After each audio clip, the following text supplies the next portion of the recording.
সুপ্রিয়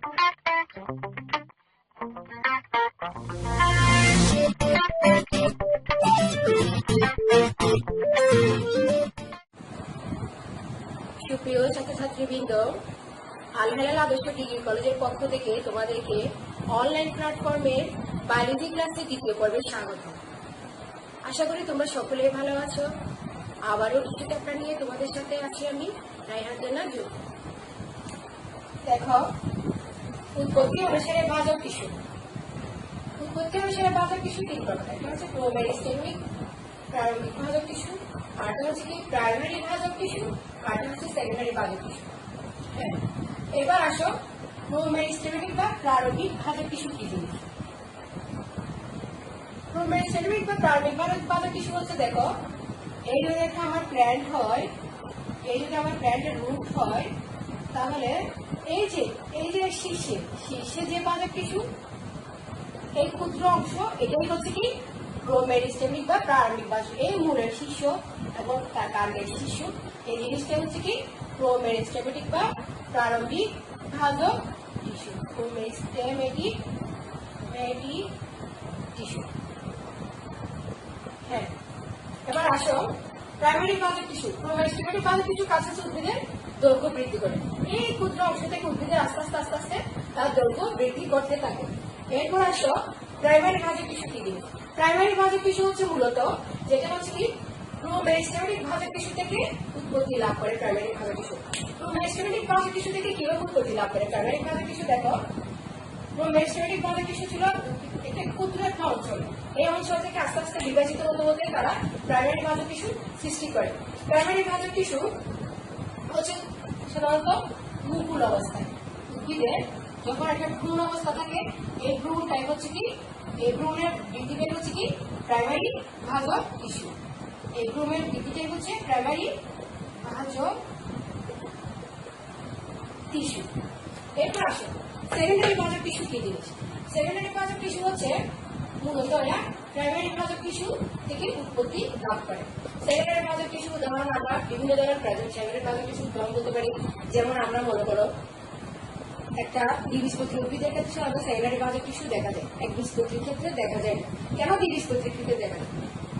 দ্বিবীজপত্রীর ক্ষেত্রে এই প্রাইমারি ভাজক টিস্যু থেকে স্থায়ী টিস্যু তৈরি হয়। স্থায়ী টিস্যু এক সময় বিভাজিত হতে হতে এটা সেকেন্ডারি ভাজক টিস্যুতে পরিণত হয়, ফলে পাশে বৃদ্ধি করে। যেমন দেখো, এই যদি আমি একটা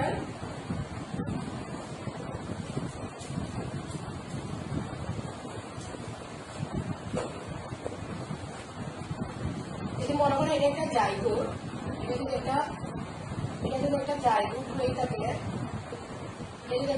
হয়ে থাকে, এই জাইগোট থেকে মনে করো বিভাজিত হইতে হইতে অনেকগুলা সেল তৈরি হয়েছে, যেগুলোকে আমরা ভ্রূণ বলতে পারি। যেগুলো হচ্ছে ভ্রূণ। এই ভ্রূণ থেকে প্রাইমারি ভাজক টিস্যু তৈরি হবে।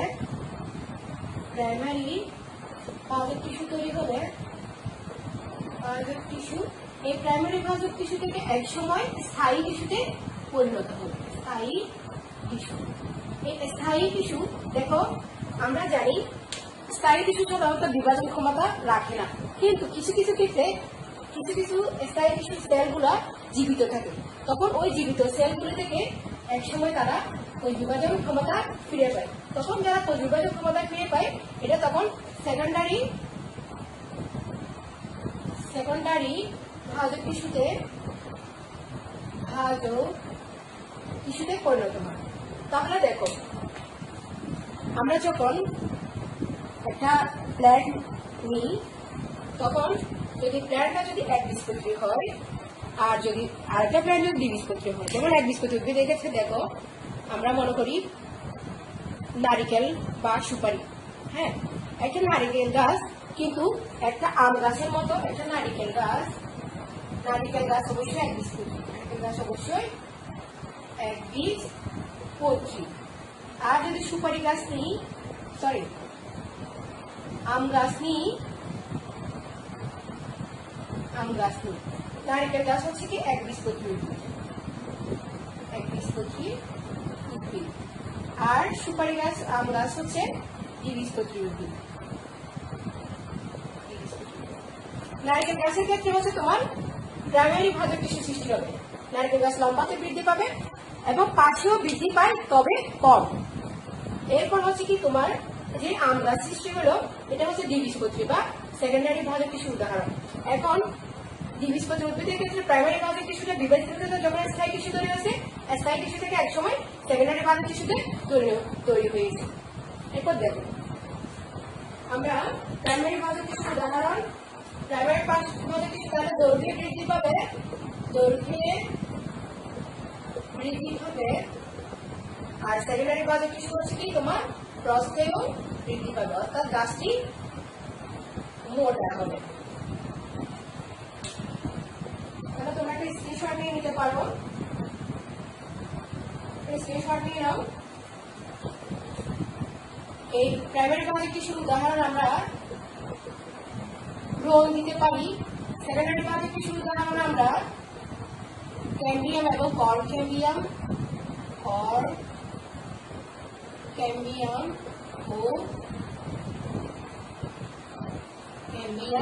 দিতে পারি।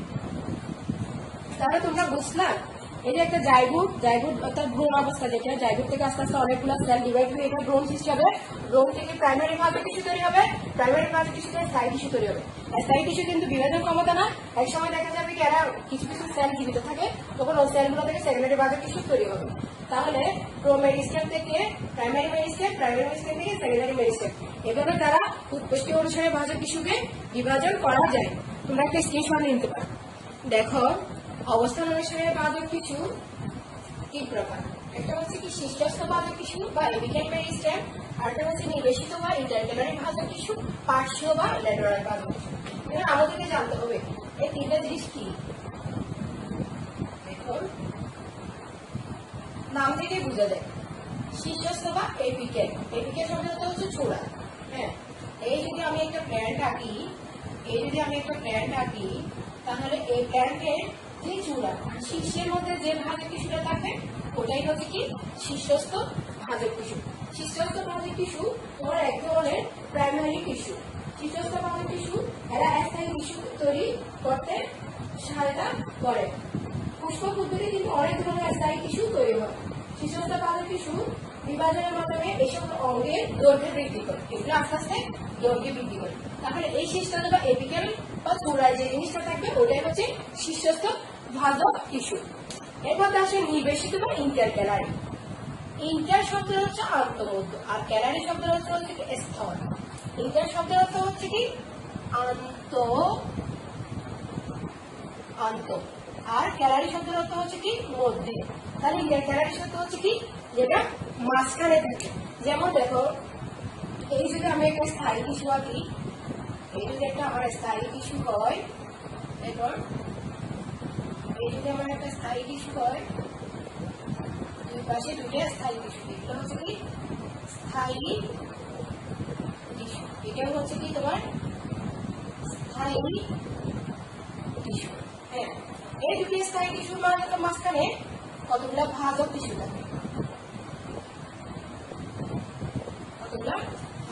থাকে, তাহলে এটা হচ্ছে কি এই ভাজক টিস্যুটা হচ্ছে কি মাঝখানে, মানে দুটি স্থায়ী টিস্যুর মাঝখানে ভাজক টিস্যুটাকে দেখা যাচ্ছে। এই জন্য এই শব্দ এই টিস্যুটাকে বলা হয় ইন্টারক্যালারি ভাজক টিস্যু। ইন্টারক্যালারি ভাজক টিস্যু তুমি এই যে এই ভাজক টিস্যুটার কারণে তারা কিন্তু বৃদ্ধি পাচ্ছে। তোমরা একটা স্ক্রিনশট নিয়ে করো। আমরা এই ইন্টারক্যালারি ভাজক টিস্যুটাকে এক ধরনের একটা প্রাইমারি ভাজক টিস্যু বলতে পারি, কারণ এটা যেহেতু প্রাইমারি ভাজক টিস্যু, এক ধরনের প্রাইমারি ভাজক টিস্যু। তাহলে ইন্টারক্যালারি ভাজক টিস্যু যে মনে করে এটা যদি আমার একটা প্ল্যান্ট হয়, এই যদি আমার একটা প্ল্যান্ট হয়, এই যে দেখো এটা যদি তার একটা পর্ব হয়, এটা যদি তার একটা পর্ব হয়, এই যে এই জিনিস আর এই জিনিস মানে এই মধ্য পর্ব এবং পর্বের মধ্যে কিন্তু এটাকে বলা হয় পর্ব বা পর্ব সন্ধি। এই জায়গাটাতে তোমার নিবেশিত বা ইন্টারক্যালারি ভাজক টিস্যু দেখা যাবে।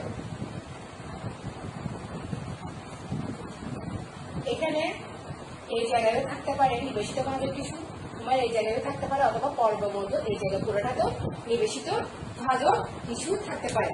এরপর আসে পার্শ্বীয় বা ল্যাটেরাল মেরিস্টেম। পার্শ্বীয় বা ল্যাটেরাল মেরিস্টেম গুলো মূলত টিস্যুগুলোর পাশে বৃদ্ধি পাবে। এটাও এক ধরনের স্থায়ী টিস্যু। এই টিস্যুটাও কিছুটা এই টিস্যুটার মতো, দুইটা স্থায়ী টিস্যুর মাঝখানে তোমার এই ভাজক টিস্যুটা থাকে।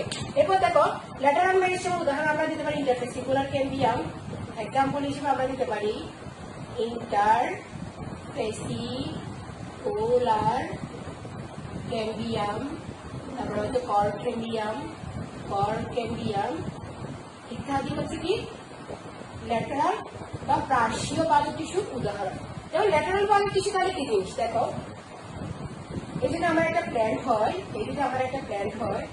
এই প্ল্যান্টটা কিন্তু মনে করে এখন আর একটু এটা মনে করো কৌশি অবস্থায়, এক সময় দেখা যাবে কি এই প্ল্যান্টটা এইভাবে পার্শ্বে বৃদ্ধি পেতে থাকবে, পার্শ্বে একসময় লম্বা করতে করতে আর লম্বা না হয়ে একসময় পার্শ্বে বৃদ্ধি পেতে থাকবে। এই যে এভাবে যে সে পার্শ্বে বৃদ্ধি পেয়ে যে গুটিয়ে যাচ্ছে, এই জিনিসটাই হচ্ছে তার পার্শ্বীয় বা ল্যাটেরাল ভাজক টিস্যু। এই যে দেখো এখানে এই জায়গাটাতে স্থায়ী টিস্যু থাকবে, এই জায়গাটাতে স্থায়ী টিস্যু থাকবে, এই দুটো স্থায়ী টিস্যুর মাঝখানে এখানে ভাজক টিস্যু থাকবে। এই ভাজক টিস্যুর ফলে তোমার এটা পার্শ্বীয় বা ল্যাটেরাল বৃদ্ধি করবে। এই পার্শ্বীয় বা ল্যাটেরাল ভাজক টিস্যু এখানে মূলত সেকেন্ডারি বৃদ্ধি ঘটে, তাহলে আমাদেরকে যদি কখনো প্রশ্ন করা হয় ইন্টারক্যালারি ভাজক টিস্যুটা কোন ধরনের ভাজক টিস্যু, ওটা অবশ্যই প্রাইমারি ভাজক টিস্যু। এরপর যদি ল্যাটেরাল ভাজক টিস্যুটা কোন ধরনের ভাজক টিস্যু বলা হয়, এটা অবশ্যই সেকেন্ডারি ভাজক টিস্যু, কারণ এখানে তোমার দুটি স্থায়ী টিস্যুর মাঝখানে আমার ভাজক টিস্যু অবস্থিত। স্ক্রিনশট নিয়ে নিতে পারো। দেখো কাজ অনুসারে ভাজক টিস্যু তিন প্রকার, এক হচ্ছে প্রথমটা হচ্ছে প্রোটোডার্ম, দ্বিতীয়টা হচ্ছে প্রোভ্যান্ডিয়াম, তৃতীয়টা হচ্ছে কি গ্রাউন্ড মেরিস্টেম। এবার প্রোটোডার্ম কি জিনিস, প্রোভ্যান্ডিয়াম কি জিনিস, গ্রাউন্ড মেরিস্টেম কি জিনিস। প্রোটোডার্ম ডার্ম শব্দের অর্থ হচ্ছে কি ত্বক, মানে যে টিস্যুগুলা ত্বক সৃষ্টিতে সহায়তা করে, যে কোনো ধরনের ত্বক সৃষ্টিতে সহায়তা করে সেটাই হচ্ছে কি প্রোটোডার্ম। যেমন মনে করো ত্বকটা হতে পারে মূলের ত্বক, অথবা হতে পারে কাণ্ডের ত্বক। তাহলে দেখো এই যে ত্বক সৃষ্টি করে, যদি মনে করো এই আমার একটা প্ল্যান্ট হয়, তাহলে দেখো এটা হচ্ছে তার কাণ্ড, হ্যাঁ এই কাণ্ড, এটাকে বলা হয় এপিডার্মিস, আর এই যে মূল হইলে এই মূলের ত্বকটাকে বলা হয় এপিগ্লেমা, এটাকে বলা হয় এপিগ্লেমা। তাহলে আমরা দেখো তাহলে এই দুটাই কিন্তু প্রোটোডার্ম থেকে সৃষ্টি হয়। তাহলে মূল হোক ত্বকটা, মূলের ত্বক হোক, কাণ্ডের ত্বক হোক, পাতার ত্বক হোক, সবগুলাই কিন্তু প্রোটোডার্মে ফলে সৃষ্টি হয়। তাহলে মূলের ত্বক বলা হবে এপিডার্মিস, আর মূলের ত্বক বলা হয় এপিগ্লেমা, আর কাণ্ডের ত্বক বলা হয় এপিডার্মিস। এরপর আসো প্রোক্যাম্বিয়াম। প্রোক্যাম্বিয়াম হচ্ছে কি যেগুলো আসলে জাইলেম ফ্লোয়েম সৃষ্টি করে, মানে পরিবহন, জাইলেম ও ফ্লোয়েম সৃষ্টি করে, মানে পরিবহন টিস্যুতন্ত্র তৈরি করা হচ্ছে কি মূলত প্রোক্যাম্বিয়ামের কাজ। এরপর আসো গ্রাউন্ড টিস্যু হচ্ছে কি তোমার যে টিস্যুগুলো মূলত হচ্ছে উদ্ভিদের একটা ভিত্তি হচ্ছে কি গ্রাউন্ড টিস্যু হচ্ছে উদ্ভিদের মূল ভিত্তি। যেমন দেখো গ্রাউন্ড টিস্যুগুলো হচ্ছে যেগুলো উদ্ভিদের মূল ভিত্তি বলতে, যেমন এক্সাম্পল হচ্ছে গ্রাউন্ড টিস্যু হলো তোমার কর্টেক্স, মজ্জা রশ্মি তৈরি করা। কর্টেক্স কি জিনিস আমি একটু পরে আসতেছি, তাহলে তোমরা জেনে রাখো গ্রাউন্ড মেরিস্টেম মাধ্যমে সৃষ্টি হয় তোমার কর্টেক্স, মজ্জা এবং মজ্জা রশ্মি। স্ক্রিনশট নিয়ে নিতে পারো। দেখো টিস্যু সিস্টেম কাকে বলা হয়, এগুলো ধরনের কাজ করে এমন কোষগুচ্ছ নিয়ে টিস্যু সিস্টেম বা তন্ত্রটি গঠিত। এই তন্ত্রটা তিন প্রকার, একটা হচ্ছে এপিডার্মাল ত্বকী টিস্যু তন্ত্র, দ্বিতীয়টা হচ্ছে কি গ্রাউন্ড টিস্যু তন্ত্র, আর একটা হচ্ছে কি ভাস্কুলার টিস্যু তন্ত্র।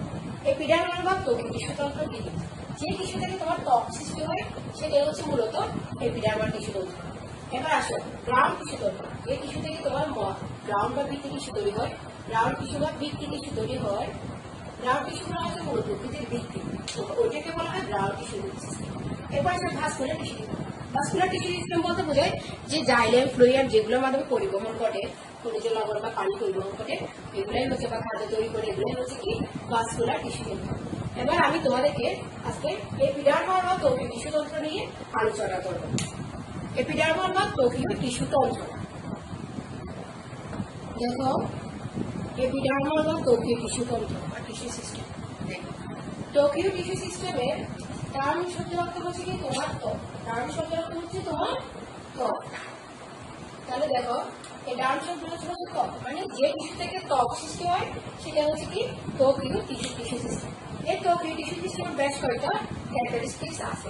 যেমন দেখো ত্বকীয় টিস্যু সিস্টেম, ত্বকীয় টিস্যুগুলো হচ্ছে তোমার প্যারেনকাইমা কোষ দিয়ে গঠিত। আর কিরকম প্যারেনকাইমা কোষ দিয়ে গঠিত এই জিনিসটা আমাদেরকে বুঝতে হবে। যেমন দেখো এই যদি আমার একটা যদি এপিডার্মাল সেল হয়, আমি একটা এপিডার্মাল সেল আঁকলাম, হ্যাঁ, এই যে তাদের ত্বকটা, এই ত্বকটা হচ্ছে তাদের প্যারেনকাইমা কোষ দিয়ে গঠিত। তবে সবকিছু ক্ষেত্রে তো এক্সেপশন একটা থাকে, কিছু কিছু ক্ষেত্রে প্যারেনকাইমা আবার মাঝে মাঝে প্যারেনকাইমা কোলেনকাইমা এক্সপেরিমেন্ট সবই থাকে। এগুলো হচ্ছে প্যারেনকাইমা কোষ দিয়ে গঠিত। এবার আসুন, কোষগুলো আয়তকার ঘন সন্নিবেশিত। কোষগুলো অবশ্যই আয়তকার এবং ঘন সন্নিবেশিত। দেখো কোষগুলো আয়তকার এবং ঘন সন্নিবেশিত, এটাও বুঝতে। কোষগুলোর মাঝে আন্তঃকোষীয় ফাঁক থাকবে না, কোনো ধরনের ফাঁক নাই। কোষগুলো সাইটোপ্লাজম অল্প নিউক্লিয়াস গহ্বর থাকবে, অবশ্যই থাকবে নিউক্লিয়াস থাকবে, গহ্বর থাকবে, এটাও বুঝতে। কোষে মিউসিলেজ থাকে বা মাইলোসিন থাকে। এবার আসে মিউসিলেজ বা মাইলোসিন কি জিনিস? মাইলোসিন হচ্ছে যেমন সরিষা বিষ আমরা যখন নিই, সরিষার মধ্যে এক ধরনের একটা পিচ্ছিল পদার্থ থাকে। সরিষার এপিডার্মিসে এক ধরনের, এখানে এপিডার্মিসে এক ধরনের পিচ্ছিল পদার্থ থাকে। ওই পিচ্ছিল পদার্থ এটা তাহলে আমরা এক্সেপশন হিসেবে কি লিখতে পারি? এটার এক্সাম্পল আমরা লিখতে পারি সরিষা। তারপরে কোষগুলোতে বুলিফর্ম কোষ থাকে। বুলিফর্ম কোষ কি জিনিস আমাদেরকে জানতে হবে। বুলিফর্ম কোষ কি জিনিস?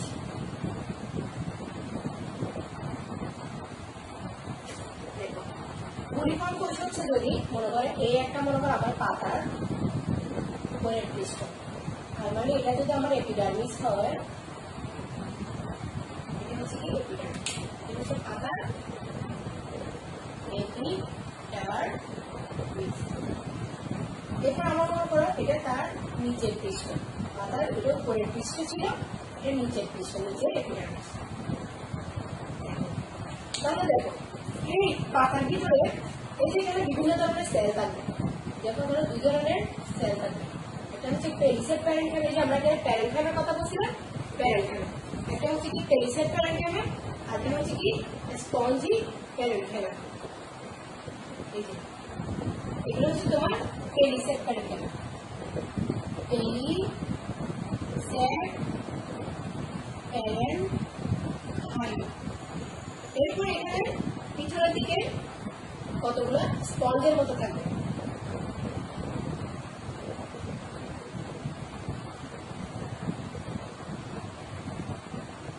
কতগুলো স্পঞ্জের মতো থাকবে। এগুলোকে বলা হয় স্পঞ্জি প্যারেনকাইমা, এগুলোকে বলা হয় স্পঞ্জি প্যারেনকাইমা। হ্যাঁ, তাহলে আমার এখানে দুই ধরনের কোষ থাকবে। এখানে দেখো বুলিফর্ম কোষ চেনার আগে বুলিফর্ম কোষ এতটুকুতে রাখো। বুলিফর্ম কোষ এখান থেকে বুঝবো কোষগুলোতে একস্তর বিশিষ্ট, এই যে কোষগুলো একস্তর বিশিষ্ট। এপিডার্মাস সেলের আরো কয়েকটা বৈশিষ্ট্য আছে, এই হচ্ছে আরো কয়েকটা বৈশিষ্ট্যের মধ্যে এখানে নরমাল তুমি লিখতে পারো, এখানে রন্ধ্র থাকে। কিন্তু দেখো এই জায়গায় এখানে বলা হয়েছিল এখানে ঘন সন্নিবেশিত এবং কোনো ধরনের এখানে আন্তঃকোষীয় ফাঁক থাকে না। তাহলে এই কথাটা কেমনে আসলো? এখানে যদি আন্তঃকোষীয় ফাঁক না থাকে তাহলে এই রন্ধ্রটা করতে গেছে, এখানে যে রন্ধ্র থাকে তাহলে এটা হচ্ছে এক্সেপশন। রন্ধ্র থাকে বলতে মনে করো তার এপিডার্মাস সেলে কোনো ধরনের রন্ধ্র নাও থাকতে পারে, কিন্তু হ্যাঁ তার নিচের পৃষ্ঠে এই জায়গায় তার এক ধরনের স্ট্রোবেটা থাকে, এই ধরনের স্ট্রোবেটা থাকে। এই যদি আমার রক্ষী কোষ হয়, এই যদি আমার যদি রক্ষী কোষ হয়, এই ধরনের একটা স্টোমাটা থাকে, স্টোমেটা বা রন্ধ্র। তাহলে আমরা বুঝতে পারলাম এপিডার্মাল সেলে যদিও বলা হয়েছে এখানে কোনো ধরনের আন্তঃকোষীয় ফাঁক থাকবে না বা কোনো ধরনের রন্ধ্র থাকবে না, কিন্তু দেখো এই নিচের পৃষ্ঠে কিন্তু তার স্ট্রোমেটা বা রন্ধ্র রয়েছে। এই যদি আমার রন্ধ্র হয় এখানে নিউক্লিয়াস থাকবে, এখানে নিউক্লিয়াস থাকবে, এখানে তোমার সাইটোপ্লাজম থাকবে, এখানে হচ্ছে কোষগুলো থাকবে, এখানে সব ধরনের সবকিছু থাকবে এবং এখানে প্লাস্টিকও থাকবে। কোনো কোনো ক্ষেত্রে প্লাস্টিকও থাকবে, যদি প্লাস্টিক থাকে তবে এটা সাথে থাকবে। এই রন্ধ্র দিয়ে কি করে? এই রন্ধ্র দিয়ে বিভিন্ন ধরনের গ্যাসীয় পদার্থ যেমন কার্বন ডাইঅক্সাইড, পানি, বিভিন্ন ধরনের পদার্থ সে পাতার দিকে ঢুকিয়ে ফেলে। এবার দেখো এই যে দেখো এই জিনিসটা এটা হচ্ছে কি দ্বিবীজপত্রী উদ্ভিদের ক্ষেত্রে, এটা হচ্ছে কি দ্বিবীজপত্রী উদ্ভিদের ক্ষেত্রে, দ্বিবীজপত্রীর ক্ষেত্রে। এবার দেখো এখন সবকিছুর ক্ষেত্রে এক্সেপশনাল জিনিস থাকবে।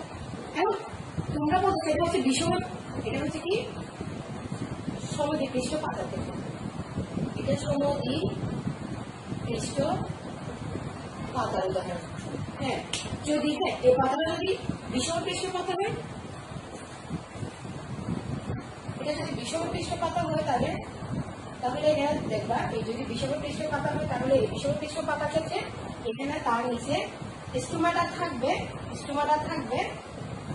বাট এই যে পেরিসেট প্যারেনকাইমা গুলো থাকবে, এখানে যে পেরিসেট প্যারেনকাইমা ছিল এই পেরিসেট প্যারেনকাইমা গুলো না থেকে এখানে তোমার শুধু স্পঞ্জি প্যারেনকাইমা নিয়ে সে পুরো সেলটাকে পূর্ণ করবে। স্পঞ্জি প্যারেনকাইমা থাকে, স্পঞ্জ শব্দটা শুনলে মনে হয় এটা একটা তুলতুলে নরম টাইপের কিছু একটা। তাহলে স্পঞ্জি যদি পেরিসেট প্যারেনকাইমা না থাকে, শুধু যদি স্পঞ্জি প্যারেনকাইমা গুলো থাকে, এই জায়গায় এসে বিভিন্ন ধরনের গহ্বর গুলো বড় বড় হয়ে যাবে। যেমন এই জন্য এই বড় বড় গহ্বর এগুলাকে বলা হয় বুলিফর্ম কোষ। এগুলাকে কি বলা হয়?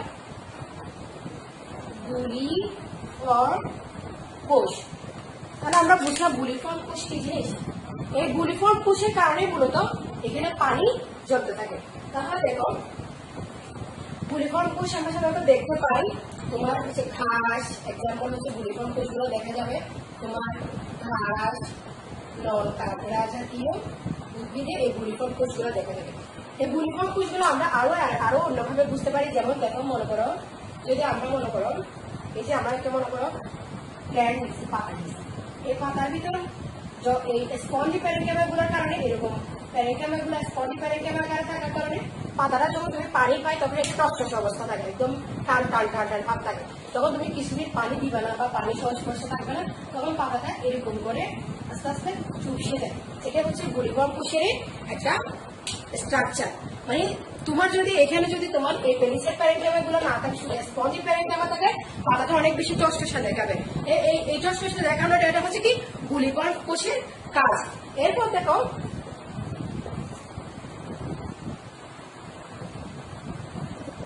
কোষে রন্ধ্র থাকে, রন্ধ্র কিন্তু অনেক ধরনের থাকে। রন্ধ্র এই যে আমি পাতার নিচের পৃষ্ঠে রন্ধ্র আসছিলাম, নিচের পৃষ্ঠে যে রন্ধ্র আসছিলাম ওটাও হতে পারে, এটা বলা স্টোমেটা, স্টোমেটা বা পত্ররন্ধ্র। এটা আবার পানি রন্ধ্র হতে পারে, আমার হচ্ছে এটা পানি রন্ধ্র হতে পারে। রন্ধ্রটা পানি রন্ধ্রটাকে বলা হয় হাইডাটোম বা পানি রন্ধ্র।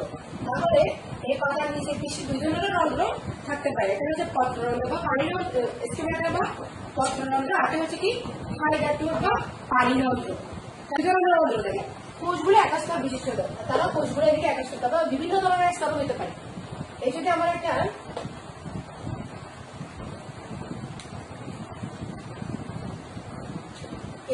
এপিডার্মিস হয়, তাহলে সাধারণত এপিডার্মিসের কোষগুলো এক স্তর বিশিষ্ট হওয়ার কথা। তবে কিছু কিছু ক্ষেত্রে তারা অনেক স্তর বিশিষ্ট হতে পারে এপিডার্মিসটা। যেমন এটা উদাহরণ হচ্ছে তোমার করবি গাছে অনেক স্তর বিশিষ্ট এপিডার্মিস থাকতে পারে। যেমন তোমার হচ্ছে কি পাকুড়, করবি, অশোক, তারপর হচ্ছে বট, এখানে বড় লিখতে পারো, বট গাছ, এগুলোতে হচ্ছে কি অশোক লিখতে পারো, এই সবগুলোতে হচ্ছে তোমার কয়েক স্তর বিশিষ্ট এপিডার্মিস থাকতে পারে। তাহলে আমরা বুঝলাম সবগুলোর ক্ষেত্রে এক্সেপশন দেখছি, এতে কোষগুলো মিশ্রণ থাকতে পারে, এবার আসে কোষগুলোতে রোগ বা ট্রাইকোম থাকতে পারে।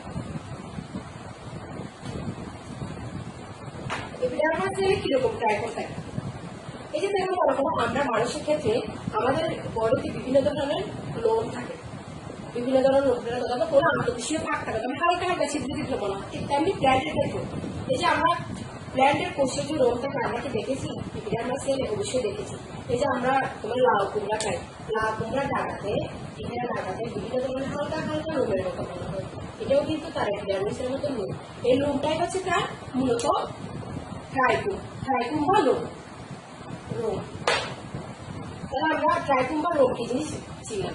তো এরপর হচ্ছে কি কোষগুলা প্যারেনকাইমা দিয়ে গঠিত। তোমরা একটা স্ক্রিনশট নিয়ে নাও। আমরা আরো জানি বাকি কিছু আরেকটা বৈশিষ্ট্য হচ্ছে কি কোষ প্রাচীর পাতলা। কোষ প্রাচীর পাতলা।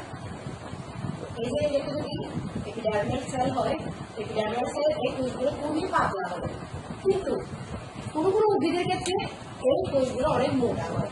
মোটা বলতে এগুলো সেলুলোজ নির্মিত না হয়ে এখানে লিগনিন, এই যে প্রাচীরগুলোতে লিগনিন, সুবেরিন বিভিন্ন ধরনের বর্জ্য পদার্থ জমে থাকে। কেন জমে? হ্যাঁ দেখো, যদি আমরা স্বাভাবিক একটা উদ্ভিদ ধরি, যেটা মনে করা একবীজপত্রী উদ্ভিদ, শাক জাতীয় বা কোনো একটা ইয়ে জাতীয়, মনে করা একটা কলমি শাক। কলমি শাকটা যখন এটা তো পানির মধ্যে থাকে, তাহলে এর কোষ প্রাচীর পাতলা হবে, এর মধ্যে কোনো ধরনের ইয়ে হবে না, কারণ এই সবসময় পানির সংস্পর্শে থাকতেছে, তার পানির প্রয়োজন নাই না। তার যার কাছে সবকিছু আছে তার কোষ প্রাচীর পাতলা হলেও চলে, কারণ তার সুষমতার দরকার নেই। এরপর দেখো, কিন্তু সব উদ্ভিদের বৈশিষ্ট্য কিন্তু সেম না। যেমন মনে করো তুমি সাইকাস বা পাইনাস জাতীয় গাছ নিছো, সাইকাস বা পাইনাস জাতীয় গাছ কি জিনিস? মনে করো তুমি একটা জেরোফাইটিক প্ল্যান্ট নিছো, জেরোফাইটিক প্ল্যান্ট,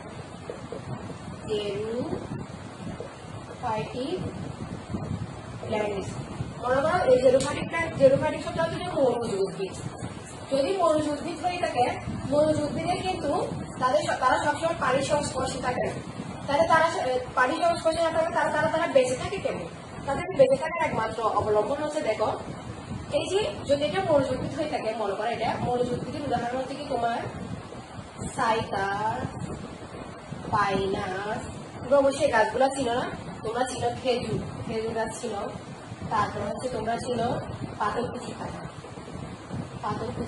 আমরা এদিকে পাতা ছিল। তাহলে মরুজ উদ্ভিদের ক্ষেত্রে এই গাছগুলো হচ্ছে কি জেরোফাইটিক প্ল্যান্ট, মানে এগুলো হচ্ছে মরুজ উদ্ভিদ। মরুজ উদ্ভিদের ক্ষেত্রে দেখো মরুভূমিতে কিন্তু বা শুষ্ক জায়গায় কিন্তু সহজে বৃষ্টি হয় না। বৃষ্টি না হলে তারা বেঁচে থাকে কেন? যখনই তারা বৃষ্টি পায় তখনই তাদের প্ল্যান্টের বডির ভিতরে তারা বিভিন্ন পানি জমা করে ফেলে, পানি জমা করে এটা তারা বের হতে দেয় না। কেমনে বের হতে দেয় না? আমরা সাধারণত জানি এপিডার্মাল সেলে তোমার কোষ প্রাচীরগুলো পাতলা থাকে, কিন্তু এই মরুজ উদ্ভিদের ক্ষেত্রে এই কোষ প্রাচীরগুলো অনেক বেশি পদার্থ দিয়ে পুরু থাকে। পুরু হওয়ার কারণে, দিক হওয়ার কারণে এখানে লিগনিন সুবেরিন জমা হয়ে পানিগুলোকে তারা বের হতে পারে, বের হতে দেয় না। এই যদি এটা একটা যদি প্ল্যান্টের মরুজ উদ্ভিদের পাতা দেখো, এই যদি তার গার্ড সেল হয়, তাহলে এই যদি তার এপিডার্মাল সেলগুলো হয়, তাহলে এখানে বিভিন্ন ধরনের পদার্থ জমা হওয়ার কারণে পানিগুলো উপরের দিকে যেতে পারে না, যেতে না পারার কারণে তাদের পানি অপচয়টা কম হয়।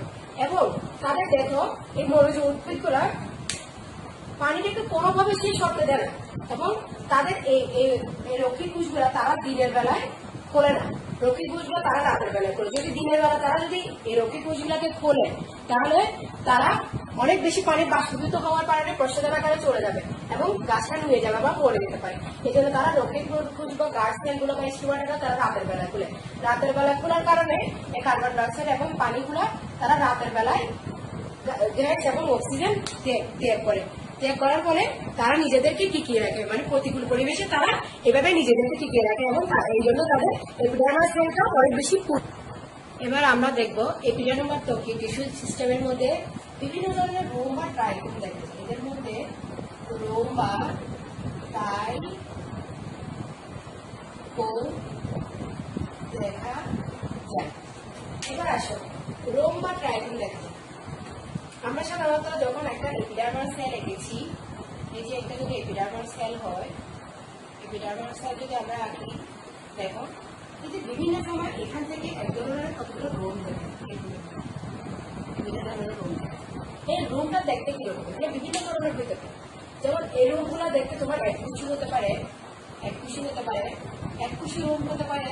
যেমন এককুশি কিরকম দেখো, এই যদি আমি একটা রোম আঁকি, এই যদি আমি একটা রোম আঁকি, এই রোমটা কিন্তু এককুশি, কারণ এখানে সেল হচ্ছে একটা, কোনো ধরনের ডিভিশন হয়নি, যেটা আমরা বলতে পারি এককুশি রোম। এককুশি কোষি রোম। হ্যাঁ, যদি আমি আবার এই রোমটা যদি আরো একটা যদি রোম আঁকি, যদি এই রোমটা যদি এরকম করে যদি মাঝখানে যদি ডিভাইড হয়ে থাকে, এই যে সেলগুলো যদি মাঝখানে ডিভিশন আকারে থাকে, এই যে এভাবে থাকে, তাহলে এটাকে আমরা বলতে পারবো বহুকোষী রোম। হ্যাঁ, এবার আসো, যদি এরকম দেখো যে তুমি এই রোমটা মনে করো এককুশি বহুকোষী হচ্ছে, আবার এরকম মনে করো এককুশি থেকে রোমটা এভাবে শাখান্বিত হয়ে গেছে, দেখো এভাবে শাখা আকারে বেড়ে গেছে, তাহলে এটাকে আমরা বলতে পারবো শাখান্বিত রোম, মানে রোমটা বিভিন্ন শাখায় বিভক্ত হয়েছে, এটাকে বলতে পারবো শাখান্বিত রোম। এরপর মনে করো এপিডার্মাস সেলটা মনে করো এই জায়গায় এই শাখান্বিত রোম, এরপর মনে করো এই শাখান্বিত রোমের মধ্যে আবার এই রোমগুলো আবার বিভাজিত হয়ে গেছে মাঝখানে, দেখো এই যে রোমগুলো আবার বিভাজিত হয়েছে শাখান্বিতের মধ্যে, তাহলে আমরা এটাকে বলতে পারবো শাখান্বিত বহুকোষী রোম। শাখান্বিত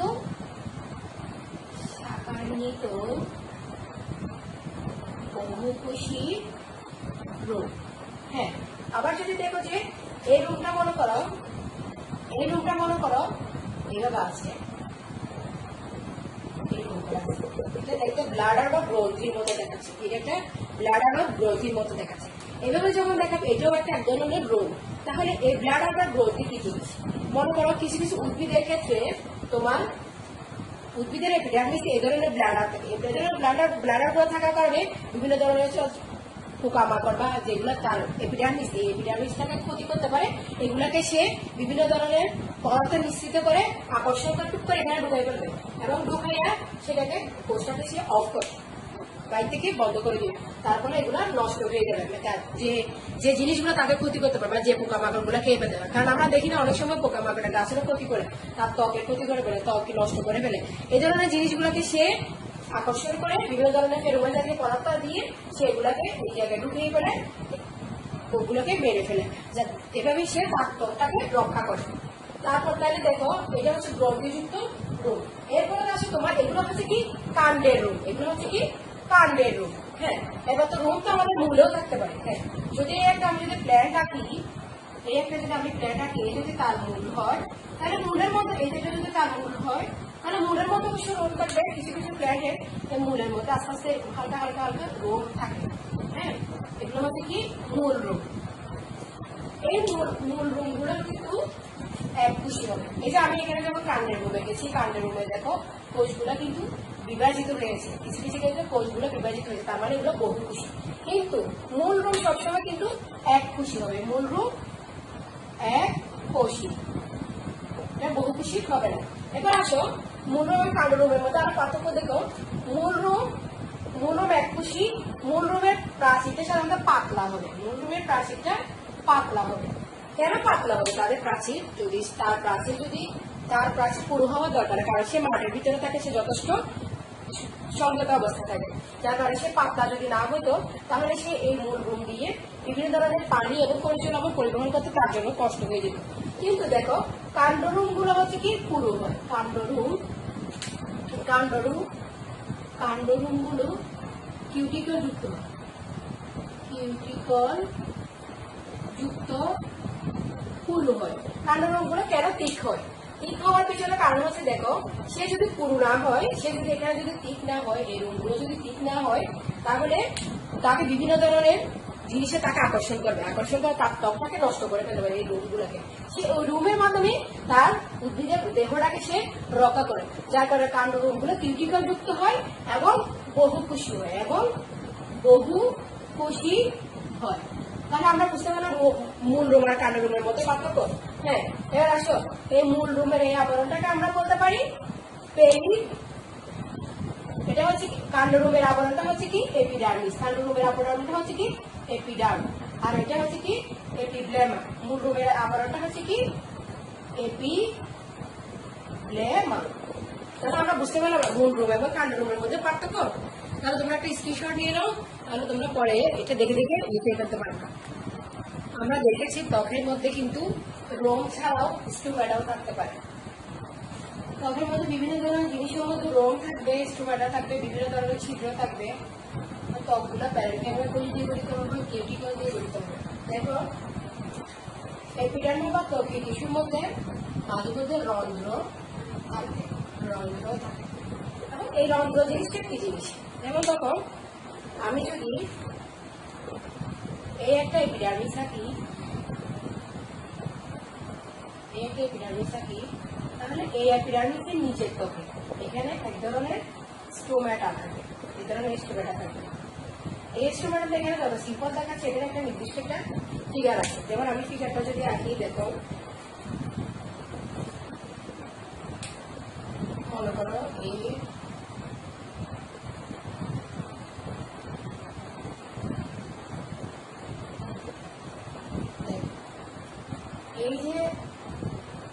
রকি কোষগুলাকে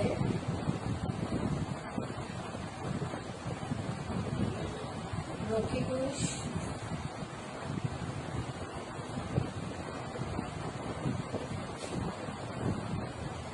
এই রকি কোষগুলাতে তোমার এখানে নিউক্লিয়াস থাকবে, এখানে সাইটোপ্লাজম থাকবে,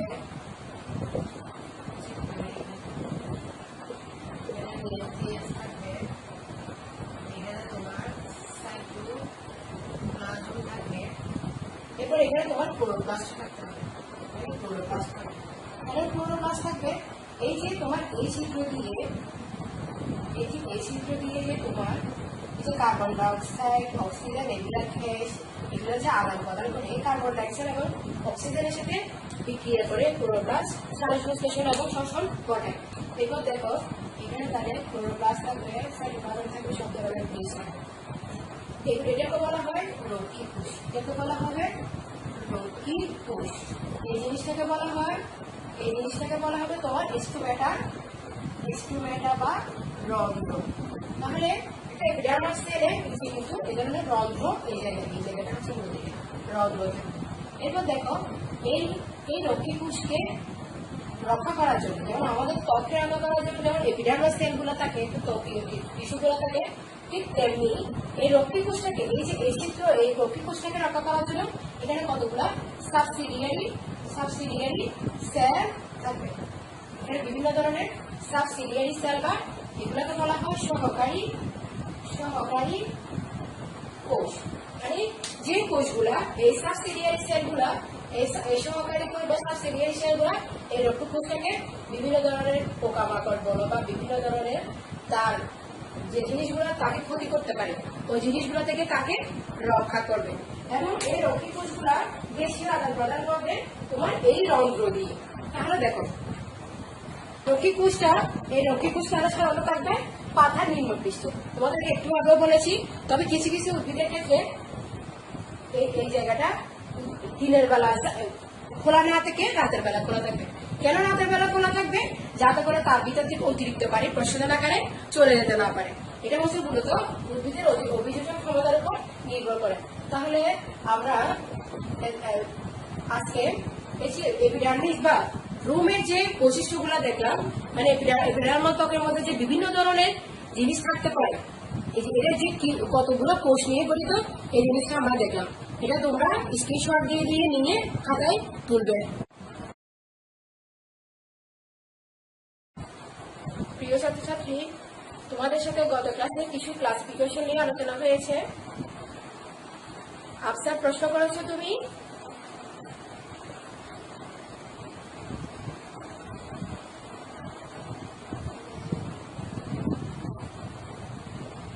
ম্যাম, ত্রিভুজের মূলে যে অন্তর্গঠনের ভিতরে টিস্যুগুলোর বিন্যাস দেখা যায়, সেই বিন্যাসগুলোর একটু ভালো করে চিত্র দিয়ে পরবর্তী ক্লাসে বুঝিয়ে দিবেন। আফসার, আমি স্টেপ বাই স্টেপ আগাচ্ছি, তুমি এই প্রশ্নের উত্তর ইনশাআল্লাহ নেক্সট ক্লাসে পেয়ে যাবে। আফসারকে অসংখ্য ধন্যবাদ।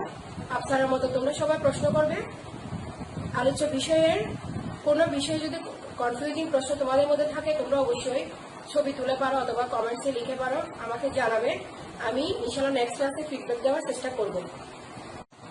প্রিয় ছাত্রছাত্রী, আজকের ক্লাসের এখানেই কি জানলাম। পরবর্তী ক্লাসে এই অধ্যায়ের নেক্সট টপিকসগুলো নিয়ে আলোচনা হবে। তোমরা ভালো থাকো, সুস্থ থাকো, স্বাস্থ্যবিধি মেনে চলো। আল্লাহ হাফিজ।